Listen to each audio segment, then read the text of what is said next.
Timberwolves taking on the Spurs. For the Minnesota Timberwolves, they pride themselves on each and every step that leads to victory. The preparation, the focus, the sheer will. Each game a new opportunity to prove their identity. Spurs, Timberwolves. Up next. Hello and welcome, everyone. Thanks so much for joining us on this Tuesday night edition of the NBA.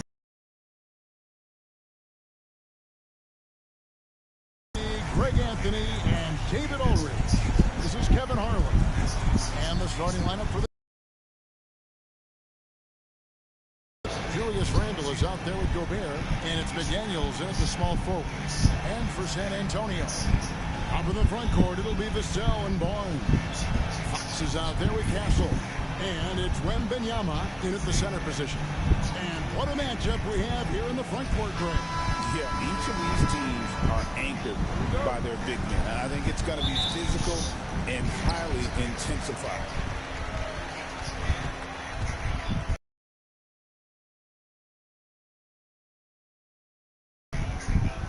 Vassell outside. No good with the triple. To the middle. Here's Randle. The rebound by Victor Wembanyama. And the Spurs with possession. And that one's good. Barnes. Just the first good move in a game of chess between these two coaches. Yeah, now we get to see the counterplay. How you respond is half the battle out there. Now here's Randle. Gobert with the screen on Barnes. Randle no good. And so it's Vassell who brings up the ball for the Spurs. So, Greg, the Spurs last year began 15 and 56, but it was the ending that they're really hanging their head on. They won 7 of their last 11 games. And over that closing stretch, Wemby averaged 27 points, 13 rebounds, 7 assists, and 5 blocks. A small glimpse into the potential of this young superstar. Averaged 46 games in the last 2 years. Really But this well is a done there. major Just confident and uprising player there. So you're almost bringing him back. You know, he almost feels like a little bit of a new player as well, but obviously the help. Another thing to watch with them is whether or not they get Trae Young into an extension. They're not going to give him a max extension. So will he accept something less than that? We'll see. That'll be something that'll be a factor going into the season. But I'm also going to go over, you know, Dyson Daniels, another guy that got to get signed, obviously had a breakout year last year. Okay, back to alphabetical order. The Brooklyn Nets. We'll start with you, Bontemps. The Nets over-under is 21.5. We don't know whether they're going to have Cam Thomas, though I feel like one way or another he's going to end up staying in a Nets uniform. He's obviously a key scorer for them. They've got a metric ton of rookies, 5 first-round picks. I am not going to get aggregated again over what people are saying about their first-round picks.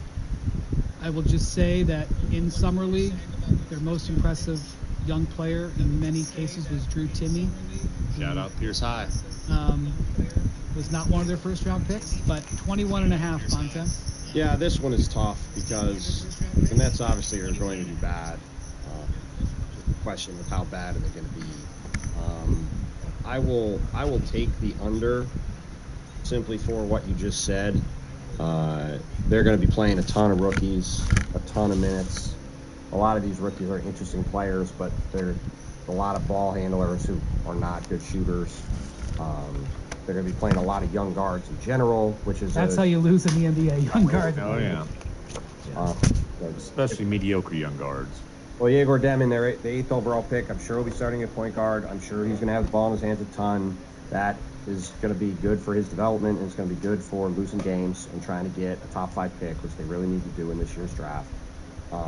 Cam Thomas will be back. I'm almost certain it will be on the qualifying offer at some point. If that is the case, if Cam Thomas comes back on the qualifying offer, I'm also going to suggest to my friends who play, especially I have some friends who are like points-only leagues. I was going to say, Mr. as long Thomas. as field goal percentage isn't part of it. Cam it's Thomas on the turnover ratio. qualifier on a bad team, get that gentleman on your fantasy team. No, so that I will take the under. Yeah. It would not shock me if they go over. Obviously, Jordy Fernandez did a tremendous job last year and showed he can really coach. But you know, this team has to be in the top 5 next year. I suspect this year is going to go like Utah did last year, where they are going to do everything they can to make sure that they are, if not the worst record in the league, right there, instead of being somewhere in the middle of the lottery like they were this year. Yeah, I'm going under because it better be. And the Utah comparison to me is exactly right.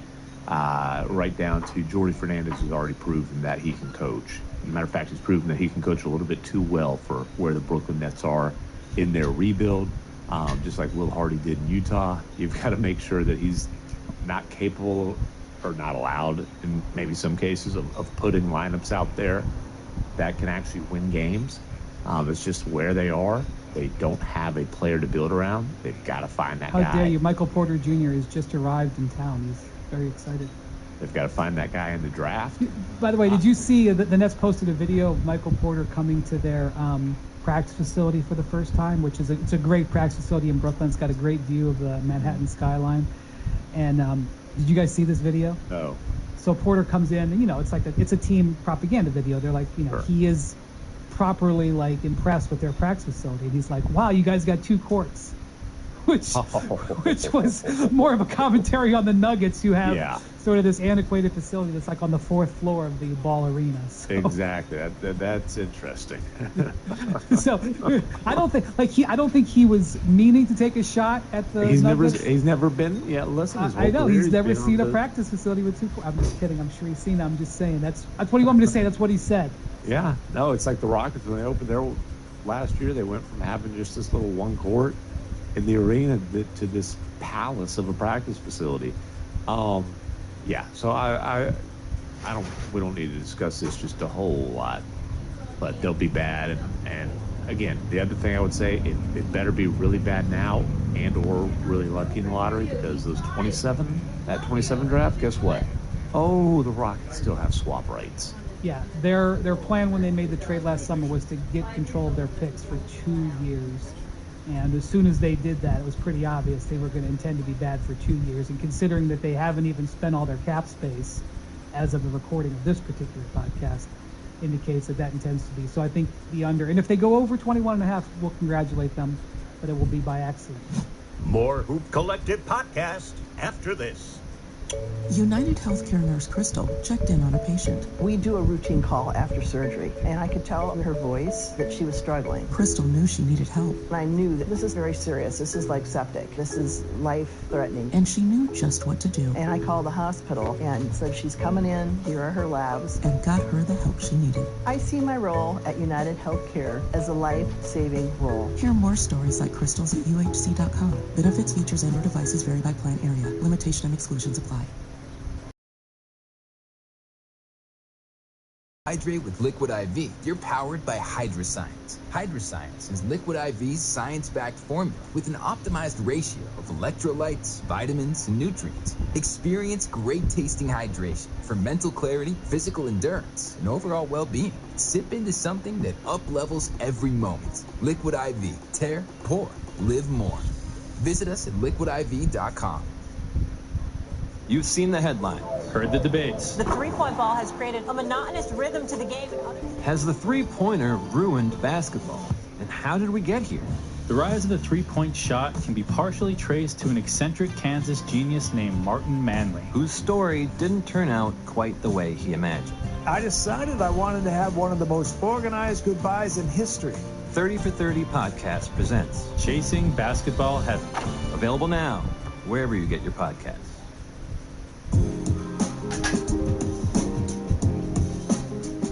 All right, the Charlotte Hornets, 24.5 McMahon.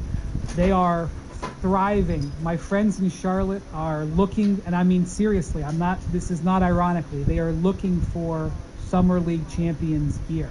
They are desperate. I have a good friend in Charlotte who has, his company has season tickets in the 5th row, and he loves going to the games, but he's really trying to make his son a Hornets fan, and it's a hard sell. So he is hoping that they improve, but 24.5, they have, they have added to their roster a little bit, but they are excited about their draft. Obviously, Con Knipple had a big summer league. My son Liam went to McNeely, another brief Pierce product in his freshman They are year. very excited about having gotten Liam McNeely with the 29th pick, which they got from the Mark Williams trade. My son went to a Creighton basketball camp. Yes. And he was very excited that Ryan Kalkbrenner came back. Okay. And attended the camp as a newly crowned Summer League champion. So, but anyway, McMahon, 24.5 for the Charlotte Hornets. Tough one. I did realize after our last pod, we did not mention the Charlotte Hornets as a potential option or as an option for Chris Paul, which they were. But Chris Paul wanted to be a father at home, not a babysitter in his hometown. And the Charlotte Hornets are a team that's desperately in need of babysitting. That's why, despite having an incredible talent in LiAngelo Ball as the face of the franchise, you're sitting there looking at an over-under of 24.5. What I'm saying? It's LiAngelo Ball. It's early. LaMelo. God, it's early on the West Coast. Well, LiAngelo Ball, hey, his music plays at the games. God, I was like, it's not all supposed to have. Anyways, LaMelo, and I've had my moments discussing LaMelo, and I don't think he's proved me wrong to this point. I just feel like the Hornets are a franchise in search of an identity, and I don't think LaMelo is going to be part of that long-term identity. So I guess that's a long-winded way of saying 24.5 feels about right for me. I'll take the over because I think it's going to be hard not to win more than that in the East if they have any kind of relative health. I'm going to take the under because they, like the Celtics, basically have no centers on their roster. I think Ryan Kalkbrenner might start because I think the only centers they have are he and Mason Plumlee at the moment. And I think this team in general, like, let's see if LaMelo can play more than 45 games. He again missed a bunch of games last year. They still feel like they're trying to get, obviously we're one of these teams that fell in the lottery that was hoping to jump up all the way. I do like Con, but yeah, we're hoping to get Cooper Flagg or someone like that in the draft. So, yeah, I will reluctantly take the under because 24.5 I think is a very good number, but they do still feel like they're, I think to your point, McMahon, one of the more interesting things to look at going forward is sort of what is the LaMelo Ball situation in Charlotte going to be, and I think, as this year plays out, that will be something we'll begin to probably start to figure out, because if, let's say, they do win 30-something games and LaMelo plays 65, 70 games and is good and healthy, that'll look one way. If it's another 45-game season for him and they win 20 games, it might look a different way. I think if LaMelo plays really well early in the season, it could be an interesting trade deadline. LaMelo has averaged 35 games played over the last 3 years. Now, I recognize that there was some draft positioning, which happened again this last year. I mean, they lost 12 of their last 13 games. Yep. Sometimes you have teams that are like, try to build up, going into next year. Like we'll talk about Toronto, about their finish. It was not a strong finish. And Brandon Miller only played 27 games last year. He looked very good in those 27 games, but he played 27 games. So they're going to still take it in the teeth a lot. I tend to think they might slightly go over 24.5. But their talent, if they're fully healthy, dictates they probably should win some home games at least. But again, it's hard to bank on LaMelo when he just can't stay on the court. So it's hard to bank on him when he's on the court too. Well, he's tough to watch, man. I mean, the 32-foot, one-legged, threes, like. Well, I know and fouling out when you don't guard anybody. I know Charles Lee was trying to bring a certain style of play this last season, and at times it felt like it was leaning into some of LaMelo's bad habits. I mean, at times. He didn't play that many games, but there was a few times when I watched them, and I was just like, it's tough. It's a tough watch at times. Obviously, when he gets hot, but. He's an extraordinary talent. He might end up having a heck of an NBA career. I don't think it'll be in Charlotte. Well, you before last season, I was kind of bullish on LaMelo, and I think the three of us got a little minor back and forth about it, where I was sort of saying I think he can do better. His performance last year did not help that position. Let's just put it that way. So I'm going to take a step back from that, even though I think that their talent dictates that they're more than a 24-win team. But all right, Chicago Bulls, one of our apology accepted. Apology accepted. One of our favorite teams to discuss their competence. 32.5, Bontemps. Yeah, I'm taking the under. I think the Bulls are going to be looking to be pretty bad this year. And they never do that, though. Well, again, they could maybe get the 10 seed with 32 wins in the East. And oh my God, that's a sad statement that I can't dispute. I just think it's going to be hard for them to get a lot of wins with the team that they have. Like, there's not a lot of talent on this roster. You know, Josh Giddey, we assume will get extended at some point and be in Chicago. We'll see if he and Kobe White, he will be on the team. We'll see if Kobe White makes it on the team through the whole year. He's going to be a free agent next summer. He will not be extended because he's making too little money to get extended, the number I think that he would take. So I just think that in general, the Bulls will try to be competitive. As you said, Gonzalez a ton of minutes, probably playing Noah Essengay, their first-round pick this year, a good amount of minutes. Thanks for tuning in this Wednesday. Any time at all, but don't really have any depth behind him. I could go either way on it, but I'm going to take the under because I just think they're probably going to end up higher in the lottery than maybe they normally intend to by default. They finished the season like they were winning games, and Giddey after the Levine trade. Yeah, and Giddey was putting up numbers. So I hear what you're like. The roster is not an impressive roster, but they were able to win games with this core last year. They went on that nice little stretch where, highlighted by Giddey hitting that half-court buzzer beater to beat the Lakers. I don't think they're going to be anything close to a contender, but they were a 39-win team last year, and I don't think they'll be dropping off. Like, I don't think there's a major drop-off coming from that. The Bulls, Tom Thibodeau was the Bulls coach for 5 years, and granted, I understand that the team had a lot of talent. Derek Rose was MVP in there. Those 5 years, they have a 61 wins. Okay? Tom Thibodeau has now not been the coach for 10 seasons. These are the Bulls' win totals for those 10 seasons. Now, some of these... Actually, I'm just going to give the win-loss record because obviously there was some COVID-affected seasons. 42 and 40, 41 and 41, 27 and 55, 22 and 60, 22 and 43, 31 and 41, 46 and 36. This goes down against second. 40 and, this is the last 3 years. 40 and 42, 39 and 43, 39 and 40. That is hell. That is that is not where you want to be.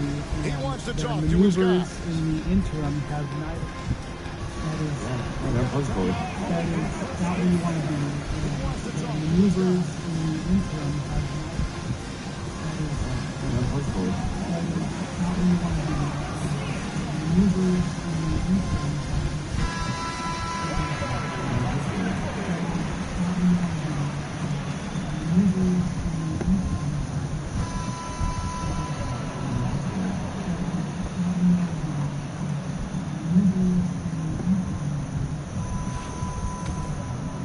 And we've got a timeout call from Chris Finch. And coach has decided they need a moment to talk things over.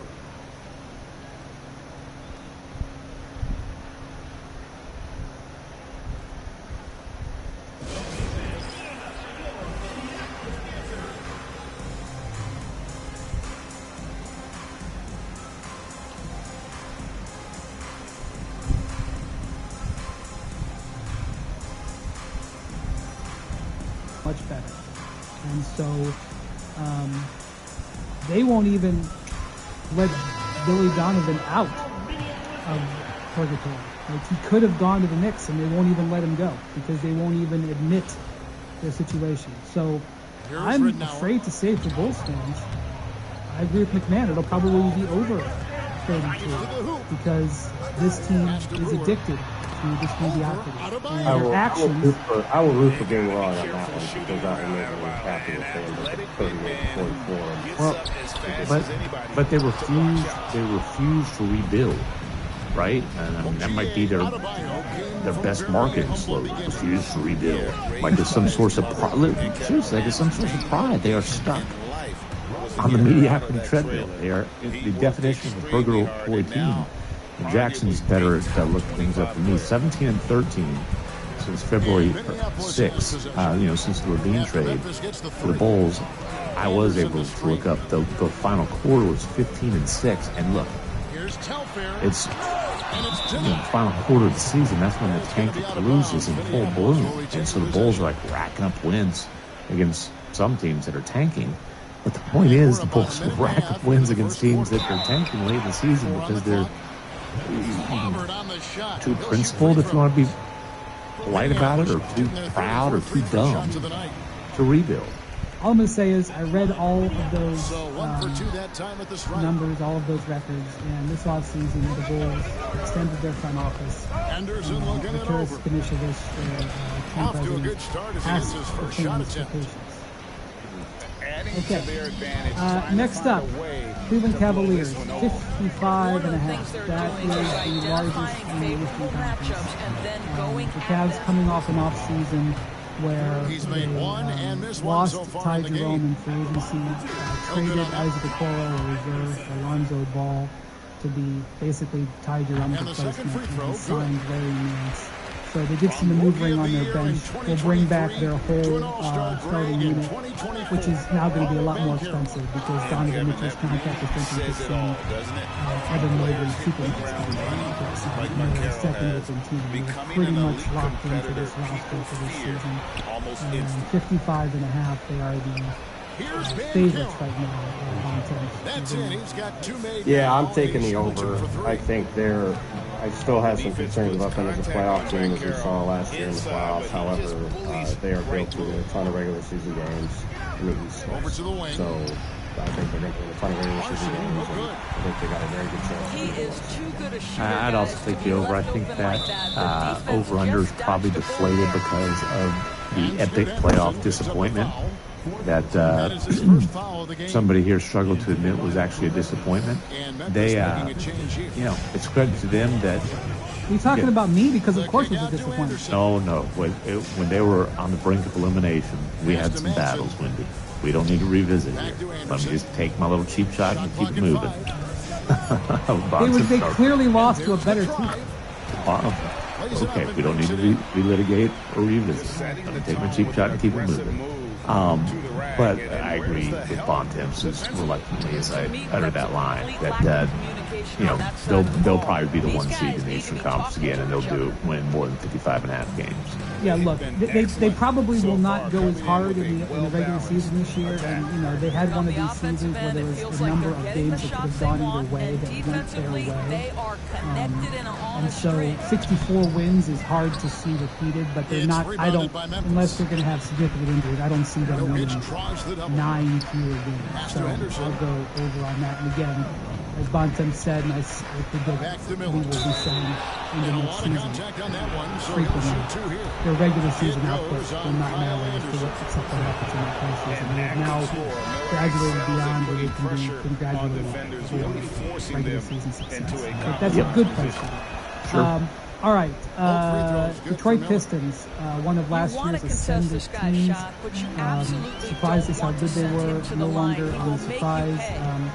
Generally kept their team in place. A big factor for them will be getting back Jaden Ivey. They did have some cap space that they had the option to maybe go out and big name shop, but Trajan Langdon, their team president, made it clear priority was keeping the team in place. Anyway, McMahon 45.5. So he comes up empty at the line. I like them as a team that will continue to improve. They did lose some key bench pieces. They lost Malik Beasley to his own stupidity. They lost Tim Hardaway Jr., who they, essentially allowed to leave, signed a minimum with Denver, and then they lost Schroeder. Jaden Ivey, I think, more than makes up for the absence of Schroeder. They brought in Duncan Robinson to, replace Beasley as that volume three-point shooter, and the gravity that creates, the space that creates for Cade Cunningham in particular. But I'm going to bet on continued improvement from Cade Cunningham, who proved he is a legit face of the franchise last year. And he was, I think, ascending superstars fair. I think Jalen Byrne is one of the most dynamic young bigs in the league, who is also going to continue to improve. Ivy was playing well before he went down, so I like his young core. I like the job J.B. Bickerstaff obviously did last year, and I think they'll bump it up a few more. Asar Thompson, I think, also is going to continue to improve, so I think they bump it up a few more.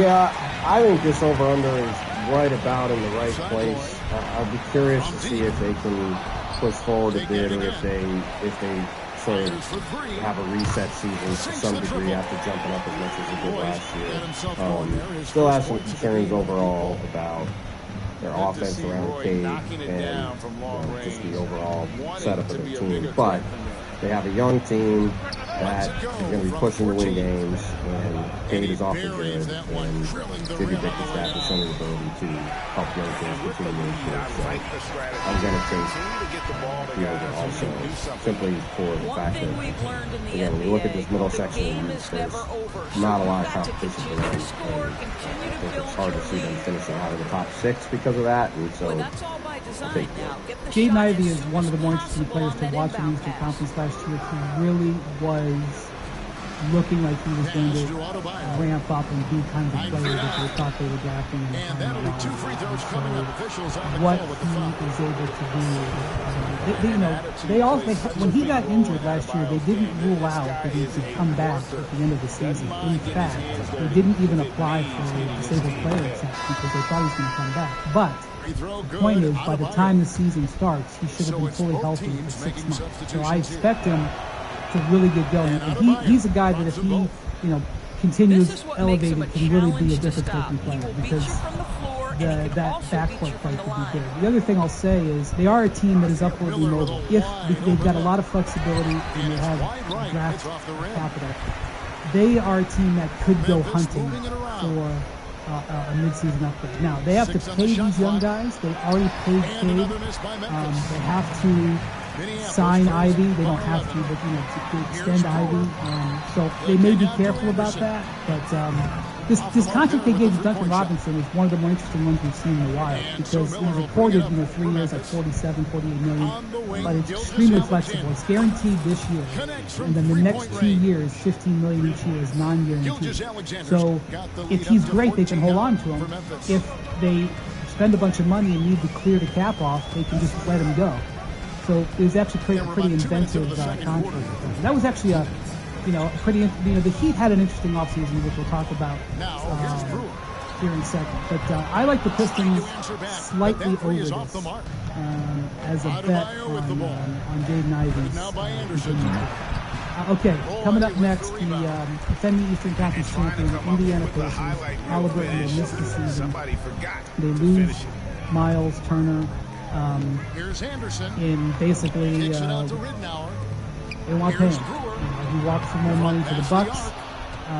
No basket with that shot, having trouble finding his range. They made him an offer that would have taken him into the luxury tax, but they got beat by a higher offer that was market value. They may not have agreed to market value, but it was market value. And they're going to try to replace him by committee. And so basically, they lose their point guard and starting center, two pretty important positions. So 39.5 is the number. And so yeah, this one is hard too, because they're going to try to make the playoffs, I'm sure. So I'll probably reluctantly say the over. Again, looking at just how bad the East is, but I mean, they're going to no Halliburton and no Miles Turner, and not any real replacement for either is going to be a difficult thing to manage. But they have enough depth, and I don't anticipate them trying to. I don't anticipate them trying to really tank. So I'll say they get to around 41 or 41, and I'll take the 3 points of the game. I'll probably take slightly under. Again, the whole gap year thing here. I think the most interesting thing about the Pacers this year on the floor is going to see watching Ryan Nembhard as the full-time point guard. Obviously, Ryan Nembhard being a full-time point guard. I am so bad on. Listen, I've been making mistakes today too. I'm not looking down my nose. Ryan Nembhard, full-time point guard, the G League Texas Legends this year on a two-way contract. I tell you what, I've only had one cup of coffee. Andrew Nembhard, who has certainly made himself a household name for NBA media. But seriously, the guy has proved himself as a great role player. What a playoff run that he had. Great defensive guard.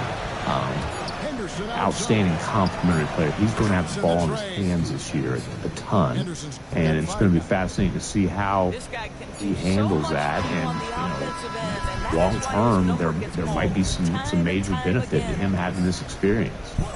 I'm going over here just because I know how the Pacers organization operates. They're well coached, they've got good development, they've got good depth. They're just limited in what they're going to spend. That's just the truth, and that's what happened.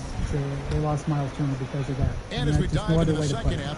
But they have, there's some younger players who could get bigger roles this year who might thrive a little bit. You might see some Johnny Furphy who, they have routinely drafted guys who have gotten better. Not everybody. They don't bat 1,000 like anybody else. But a big thing for them will be what they do with Benedict Mather, whether they extend him, and if they don't extend him, whether they trade him. But obviously they have T.J. McConnell who will help them. T.J. McConnell's going to lead them to victories. He's going to be a difference-making player. There might be 2 or 3 games this year where T.J. McConnell makes a difference, and that pushes them over. So I don't know what's going to happen with them, but they are a team that typically overachieves on underachieves. So I'll bet on their overachieving. Miami Heat. McMahon returned 37.5. The wager on the Heat to be a losing team this year. They make the move to get Norman Powell as their big offseason move.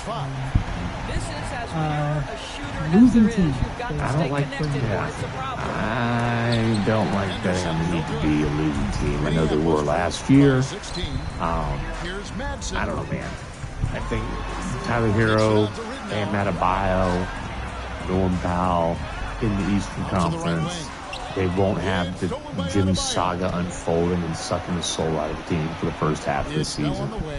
Obviously, I don't have to talk about supposed credentials as a head coach. I'm going to take the over here. My best bet on the entire board, taking over on the 37.5. The Heat last year had the 5th most clutch games in the league, 42 of them. They went 14 and 28. They're not going to do that again. And while doing that, they won 37 games. So in 9 clutch games, they were 23 and 17. They're going to be better than 37 games. And like you said, McMahon, Bam Adebayo had a bad year last year. He'll be better. They had the Jimmy thing hanging over them for half the year. I suspect they're going to be decently better this year, especially because, again, like the Pacers, they're going to be trying to win games in the East, and there are going to be a lot of games to win. So I think that number. I agree. I think they're going to try to win. They may improve during the year. I'm going over. More Hoop Collective podcast after this. Hey, it's Ryan Reynolds here from Mint Mobile. Now, I was looking for fun ways to tell you that Mint's offer of unlimited premium wireless for $15 a month is back. So I thought it would be fun if we made $15 bills. But it turns out that's very illegal. So there goes my big idea for the commercial. Give it a try at mintmobile.com/switch. Upfront payment of $45 for 3-month plan equivalent to $15 per month required. New customer offer for first 3 months only. Speed slow after 35 gigabytes if network's busy. Taxes and fees extra. See mintmobile.com. Vitamin Water Zero Sugar has great taste, zero BS, and obviously zero sugar. For those with zero room in their calendar, zero patience for slow walkers, those who get 0 hours of sleep on a Saturday night, have zero filter, zero given, and zero interest in grabbing a plain, boring water. Grab a delicious Vitamin Water Zero Sugar today. It's back to school season, and Clorox is donating 2 million disinfecting wipes to classrooms across America. Because back to school means things can get a little bit messy. Just ask second grade teacher Mr. Torres. Put me and just one Clorox wipe on the team. We can take on crayon smudges, sticky fingerprints on every surface, sneezes on the door handle, juice box explosion by the sink, snack crumbs, and don't even get me started on the bathroom passes. Clorox disinfecting wipes. Teacher's #1 wipe. Think about it. Bathroom passes. Clean feels good. Based on unit sales data.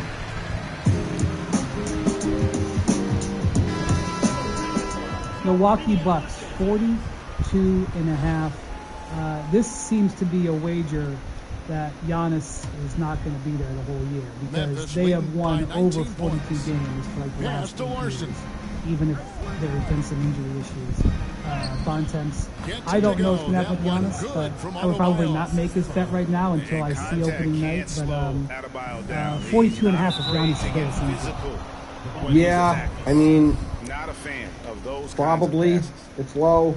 I mean, again, they had Damian Lillard last year, who's awfully good, and they didn't really replace him. They replaced Brook Lopez with Miles Turner, but they still have the all-star point guard hole on their team. And yeah, they went out and I've liked some of the stuff they've done on the margins. Like Ryan Rollins is an interesting young player. You know, getting Cole Anthony for the minimum on a buyout is fine. There is not a lot of talent on the roster, and their one Giannis injury of any sort away, even whether he's on, stays on the team. If he misses 3 weeks, they quickly become one of the worst teams in the league. So I'm going to take the under, both as a hedge on if something happens, though I don't really expect it to, trade-wise, and also just the idea of him getting hurt, because he's going to have a insane usage load this year, and he's going to put up crazy numbers. But what I'm also not convinced that's going to have him in a situation where he's going to be playing 75 games, and if he misses, like I said, he misses any chunk of time, these guys are going to have a really, really, really hard time with him. Yeah, no, they're going to put the ball in Thanasis Antetokounmpo's hands. Let's continue my trend of screwing up there's names. Could have gone Costas there. Former 60th overall pick. The Mavericks' third player in the Luka and Jalen Brunson draft.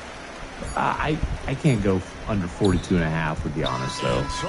I think there's going to be an interesting MVP discussion around here if he plays 70 games. The information I have today is that Giannis is on the team. Obviously, if that changes, you change it. But, and as we head into the fourth, we'll see if there's a New York Knicks, real close to the Cavs in terms of favorites to win the East.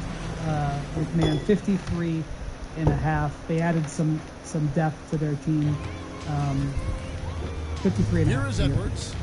I'm going to go over just because I think that the Knicks are going to benefit from playing in the Eastern Conference, where there's, going to be a lot of wins to be had. Yeah, so that's about what I'll say there. I don't know. Mike Brown's obviously his credentials speak for themselves. I don't know if firing kids is going to lead to more regular season wins or not, but I think this team wins more regular season games than they did last year, if that makes sense. Yeah, I'm also taking the over. Same reasons as the Cavs. The Knicks are good. The Knicks are pretty deep. The Knicks got deeper this offseason and the East. So they're going to win a couple more games. They'll probably be second. Yeah, there's 3 teams that ESPN bet has in the 50s for over under in the East, and I just think that there's going to be a lot of wins. And the other thing, guys, that they've been very the other effective team at that, is other than the shooting Cavs, that long-range is jumpers. over, The defense has been having trouble closing out to them in this game in particular.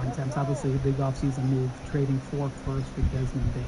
Yeah, I'm taking the under. I like the Magic talent-wise, but the Magic have a lot of injury questions. 60 seconds off Doug stay on the court. Desmond Bain has had a decent amount of health issues over the past couple of years. Let's see how he can stay on the court. Mo Wagner was a really important piece of him off the bench. He's obviously got a torn ACL. We'll see when he can play. Jonathan Isaac is a guy who's in and out of the lineup in general. Paolo Banchero and Franz Wagner both missed time last year. This team still has some shooting issues. And Jalen Suggs. Yeah, well, right. Suggs mentioned earlier, but they could go over this number, but there's enough things that could go wrong for them to be under that I'm going to take the under. But if they're healthy in April, going into the playoffs, and they show some improvement offensively from their core guys, they're going to be a very difficult out. I'd probably take the under. 51.5 is a lot. I think it's close. I think they're probably a 50-win team. I don't know about a 52-win team.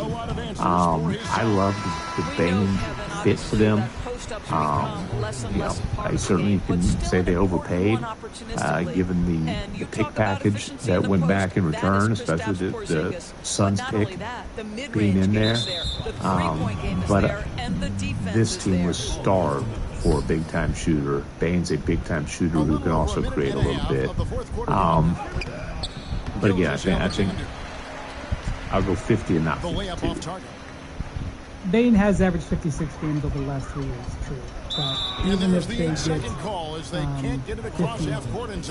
games out of Bane, I think it's going to be a boost to them.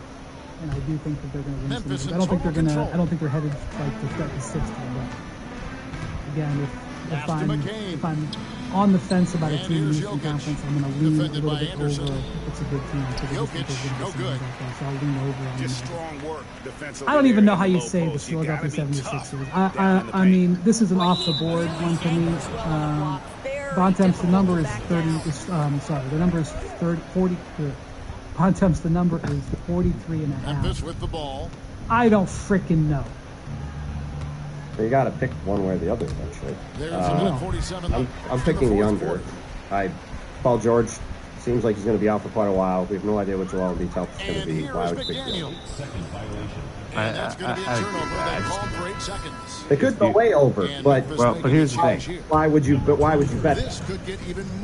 Over under 43.5 games played by Joel Embiid. Over under 43.5 games played by Paul George. Let's be honest, we're probably picking the under on both of those. And if we're picking the under on those, we're picking the under on 43.5 wins. Yeah. Yeah, you can't bet on the 76ers. It's insane. You'd have to sleep in the under. All right, Toronto Raptors just under 2.5 minutes had a bit of a spurt towards the end of the season. Ended up screwing them in the lottery. They ended up going all the way back to 9. They do get Brandon Ingram back. I guess he never played, so I guess he's not coming back. He has yet to play a game, so they do get Brandon Ingram, who they paid a big premium to contract extension last year. Their over/under is 36.5. No good on the shot. LeBron with some nice deep. Man. And so here's Memphis. Yeah. This team has playing written all over it. You can see where they're coming. They might want to play. They'd be thrilled with the play. That's the problem. The problem is that